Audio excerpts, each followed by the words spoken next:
I have learned that success is to be measured not so much by the position that one has reached in life as by the obstacles which he has overcome while trying to succeed. I will permit no man to narrow and degrade my soul by making me hate him. Those who are happiest are those who do the most for others. There is another class of colored people who make a business of keeping the troubles, the wrongs, and the hardships of the Negro race before the public. Having learned that they are able to make a living out of their troubles, they have grown into the settled habit of advertising their wrongs, partly because they want sympathy and partly because it pays. Some of these people do not want the Negro to lose his grievances, because they do not want to lose their jobs. You can't hold a man down without staying down with him. Associate yourself with people of good quality, for it is better to be alone than to be in bad company. Character, not circumstance, makes the person. Excellence is to do a common thing in an uncommon way. I have begun everything with the idea that I could succeed, and I never had much patience with the multitudes of people who are always ready to explain why one cannot succeed. We all should rise above the clouds of ignorance, narrowness, and selfishness. A lie doesn't become truth, wrong doesn't become right, and evil doesn't become good, just because it's accepted by a majority. No race can prosper till it learns that there is as much dignity in tilling a field as in writing a poem. Egotism is the anesthetic that dulls the pain of stupidity. The happiest people are those who do the most for others. The most miserable are those who do the least. Among a large class, there seemed to be a dependence upon the government for every conceivable thing. The members of this class had little ambition to create a position for themselves, but wanted the federal officials to create one for them.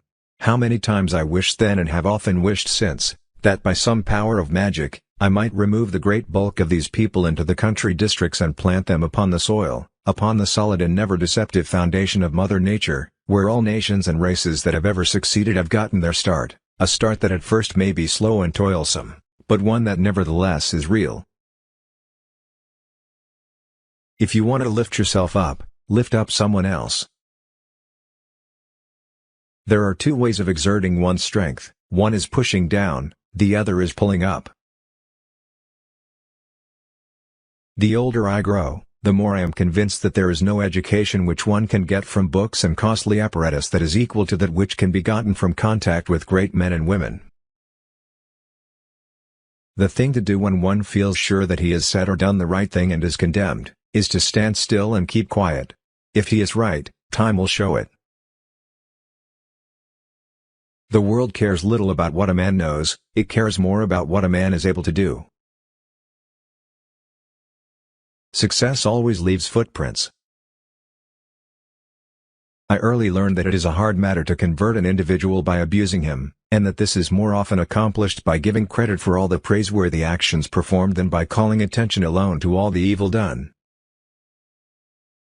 The longer I live and the more experience I have of the world, the more I am convinced that, after all, the one thing that is most worth living for and dying for, if need be, is the opportunity of making someone else more happy.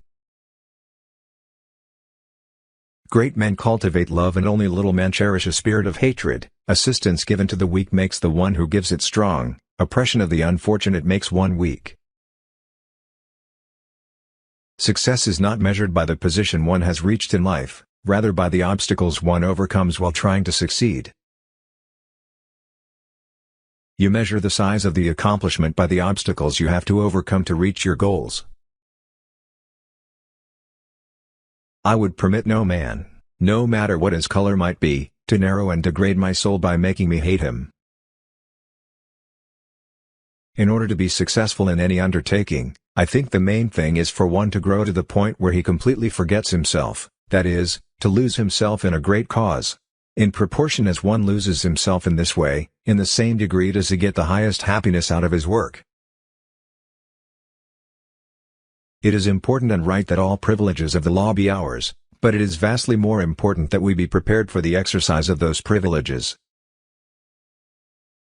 Character is power. In my contact with people, I find that, as a rule, it is only the little, narrow people who live for themselves, who never read good books, who do not travel, who never open up their souls in a way to permit them to come into contact with other souls, with the great outside world. No white American ever thinks that any other race is wholly civilized until he wears the white man's clothes, eats the white man's food, speaks the white man's language, and professes the white man's religion. I learned what education was expected to do for an individual. Before going there I had a good deal of the then rather prevalent idea among our people that to secure an education meant to have a good, easy time, free from all necessity for manual labor. At Hampton I not only learned that it was not a disgrace to labor, but learned to love labor, not alone for its financial value, but for labor's own sake and for the independence and self-reliance which the ability to do something which the world wants done brings. At that institution I got my first taste of what it meant to live a life of unselfishness, my first knowledge of the fact that the happiest individuals are those who do the most to make others useful and happy. It means a great deal, I think, to start off on a foundation which one has made for oneself. Nothing ever comes to me that is worth having, except as the result of hard work. Thanks for watching. Please subscribe my channel.